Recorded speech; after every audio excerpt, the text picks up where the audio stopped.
야구야구 김영준입니다. 2010년 6월 28일부터 2012년 9월 3월까지 2년 2개월 동안 벌랜더는 109 이상 경기를 80경기 연속으로 합니다. 투구수를 공식으로 집계한 건 1988년부터로 역대 2위는 랜디 존슨이 1998년 5월부터 1999년 6월 사이 기록한 38경기 연속 109였습니다. 그러니까 벌랜더는 2위에 2배가 넘는 압도적인 기록을 가지고 있는 겁니다.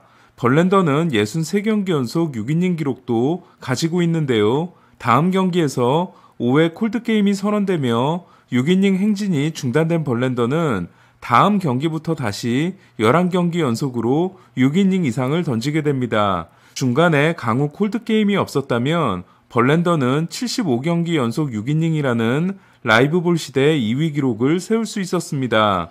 참고로 라이브볼 시대 최고 기록은 박 깁슨이 기록한 78경기 연속 6이닝, 2위는 스티브 칼튼의 69경기 연속 6이닝이며 벌랜더는 63경기로 3위에 올라 있습니다. 2006년 신인왕이 된 벌랜더에 대해 디트로이트 짐 릴랜드 감독은 99마일을 던지는 마무리는 본 적이 있지만 1회부터 9회까지 99마일을 던지는 선발은 내 평생 처음이라는 말을 합니다. 데뷔 11번째 경기에서 완봉을 달성한 벌랜더는 그 경기에서 1회 99마일을 던졌고 9회에도 99마일을 던집니다. 마지막으로 던진 114구째 공은 98마일이었습니다. 25세 시즌에 데드함이 오며 살짝 구속이 떨어졌던 벌랜더는 강속구가 금방 돌아오는데요. 하지만 한 가지 달라진 부분이 있었습니다.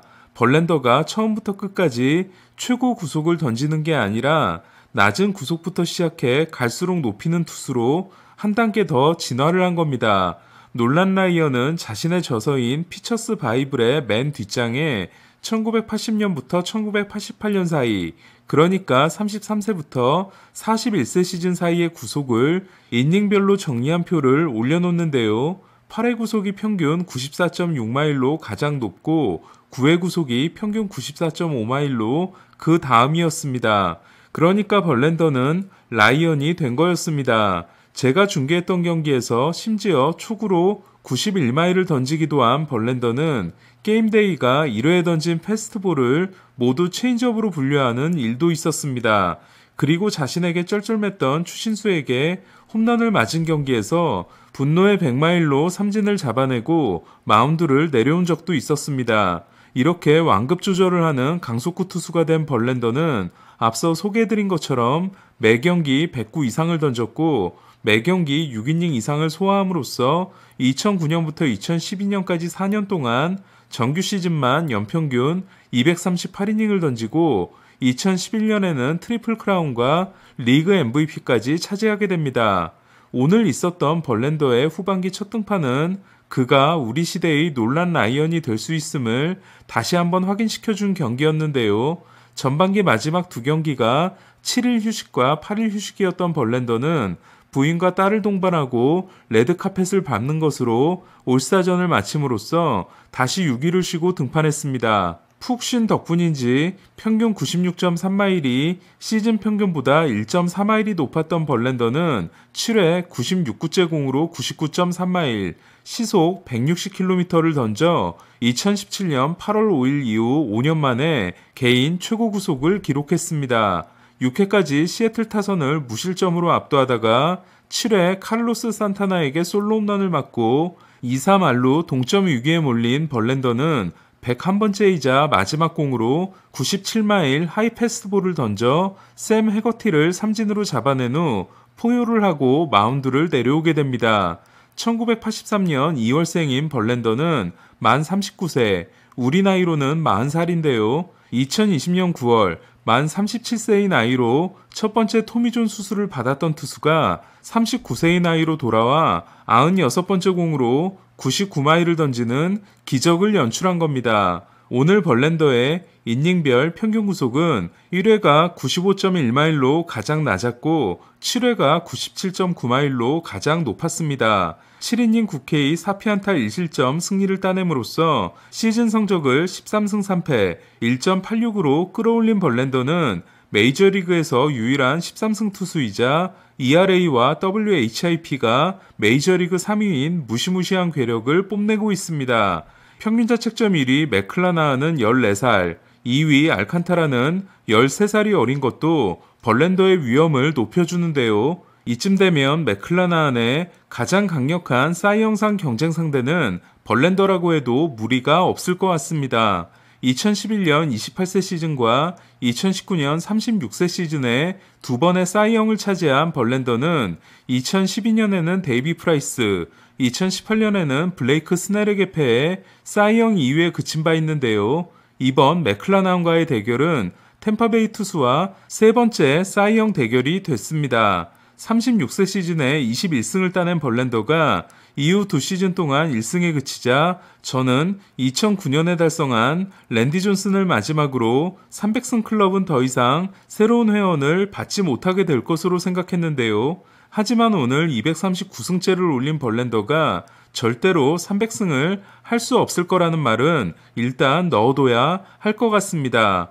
너클볼 투수였던 1979년 필 니크로우 이후 39세 이상 시즌에 20승을 달성한 투수는 2003년 40세 시즌이었던 제이미 모이어와 2008년 39세 시즌이었던 무시나 두 명뿐으로 혹시라도 22승까지 가게 되면 벌랜더는 1963년 워렌 스판 이후 최고령 22승 투수가 될 수 있습니다. 과연 벌랜더는 42세 시즌에 마지막 300K를 하고 43세 시즌에 마지막 탈삼 진왕을 했으며 44세 시즌에 마지막이자 7번째 노히터를 한 놀란 라이언 못지않은 롱런을 할 수 있을까요? 벌랜더를 오래오래 보고 싶습니다. 2000년대 중반 한신 타이거스에는 제프 윌리엄스, 후지카와 큐지, 구보타 도모유키, 초강력 불펜 트리오가 있었는데요. 이들은 이름의 앞글자를 따 JFK로 불리게 됩니다. 삼성 라이온즈에도 권호준, 권혁, 오승환으로 이어지는 이른바 KKO 펀치가 있었는데요. 저는 오늘 다저스의 1, 2, 3번에게 BTS가 아닌 BTF를 붙여봤습니다. 배츠, 터너, 프리먼의 앞글자를 따서 지은 겁니다. 프리먼이 입단하자 로버츠 감독은 좌우를 위해 1번 배츠, 2번 프리먼, 3번 터너의 상위 타선을 선보입니다. 하지만 저는 해설에서 프리먼은 2번보다 3번에 더 어울리는 타자이고 터너는 3번보다 2번에 더 어울리기 때문에 둘의 자리를 바꿔줬으면 좋겠다는 말씀을 꽤 여러 번 드린 바 있습니다. 그리고 저의 기대는 이루어지게 됩니다. 배츠가 갈비뼈 부상으로 빠지자 1번을 터너에게 맡겼던 로버츠 감독이 배츠가 부상에서 돌아오자 터너를 2번으로 복귀시키고 프리먼을 3번으로 내리게 된 겁니다.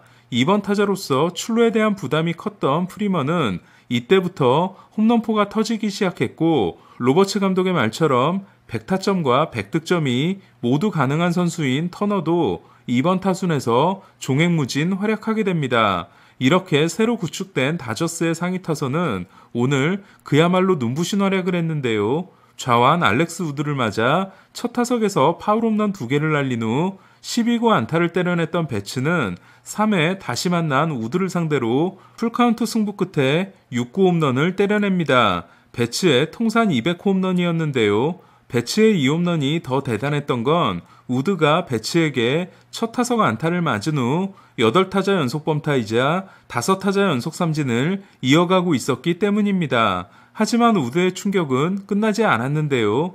배츠에 이어 등장한 트레이 터너가 또 자신과 9구 풀카운트 승부를 하더니 백투백 홈런을 날린 겁니다. 중계 중에도 말씀드렸지만 우드는 오늘 다저스가 아니라 에인절스를 만났다면 엄청난 호투도 기대됐을 만큼 좋은 컨디션이었습니다.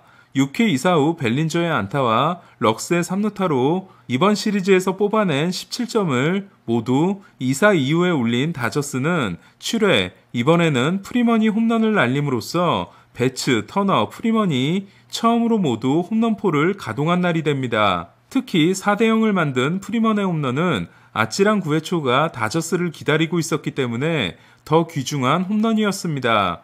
지난 6월 13일 샌프란시스코 원정에서 솔로 홈런 2방을 맞고 6이닝 2실점 패전을 안은 후 6경기에서 5연승을 달렸던 우리아스는 오늘은 6이닝 5K 무실점, 복수에 성공함으로써 최근 7경기 6승 2.58의 상승세를 이어갔습니다.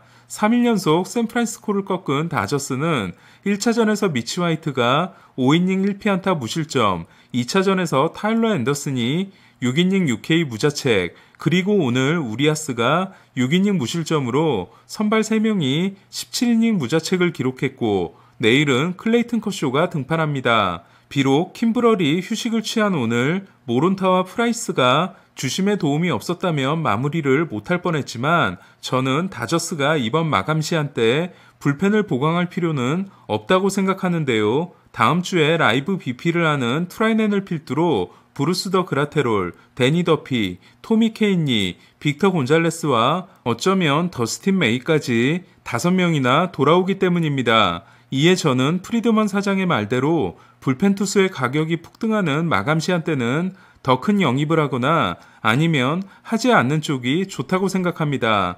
한편 오늘 팍스 중계에서는 재밌는 장면이 소개됐는데요. 전날 홈런 더비 우승을 차지하고 올스타 전에 외야 수비를 나간 소토에게 다저스 팬들이 퓨처 다저를 외쳤고 소토가 이에 환한 미소를 보여준 겁니다. 저는 소토가 프리드먼의 구미에 맞는 선수인 게 프리드먼은 배츠와 프리먼처럼 출루 능력이 뛰어난 S급 타자를 좋아하고 템파베이 시절에 자기를 괴롭혔던 배츠, 포스트 시즌에서 패배를 안겨줬던 필라델피아의 어틀리, 롤린스, 루이스, 보스턴의 조 켈리, 워싱턴의 슈어저와 터너를 영입한 것처럼 2019년 디비전 시리즈 5차전 때 커쇼를 상대로 동점 홈런을 날렸던 소토 또한 무지하게 데려오고 싶을 것이기 때문입니다. 하지만 켄 로젠탈에 따르면 워싱턴은 소토에 대한 대가로 4-5명의 탑 영 플레이어를 원하기 때문에